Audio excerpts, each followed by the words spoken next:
വളരെ പേഴ്സണൽ ആയിട്ട് ചോദിക്കുകയാണ് ലാലേട്ട. വേറൊന്നും അല്ല, കാരണം തന്മാത്ര എന്ന ചിത്രത്തിന് വേണ്ടി നഗ്നനായിട്ട് ലാലേട്ടൻ അതിലൊരു ഇതൊക്കെ ചെയ്തിട്ടുണ്ടായിരുന്നു. അതിനൊന്നും ഇല്ലേ? ഭ്രമർ എന്ന സിനിമയ്ക്ക് വേണ്ടി സാറ് തലകുത്തി നിർത്തി. അങ്ങനെ ഒരുപാട് കഷ്ടതകളിലൂടെ ലാലേട്ടനെ കടത്തിവിട്ടൊരു ഡയറക്ടർ കൂടിയാണ് ബ്ലെസ്സി സാർ എന്ന് പറയുന്നത്. എന്താ എന്റെ ഉദ്ദേശം? ഇത് രണ്ടും കഷ്ടപ്പാടല്ല.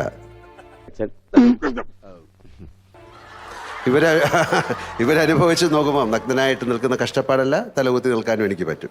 അയ്യോ അയ്യോ അയ്യോ എന്നടാ മുട്ടാൾ.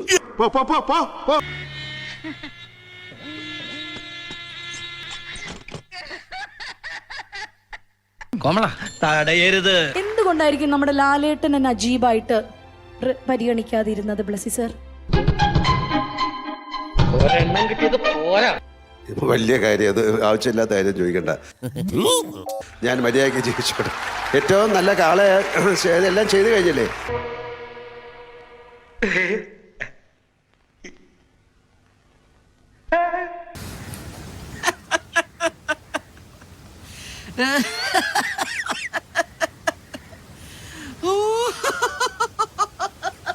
വല്ലാത്ത തലവേദന, ഞാനൊന്ന് കിടക്കട്ടെ.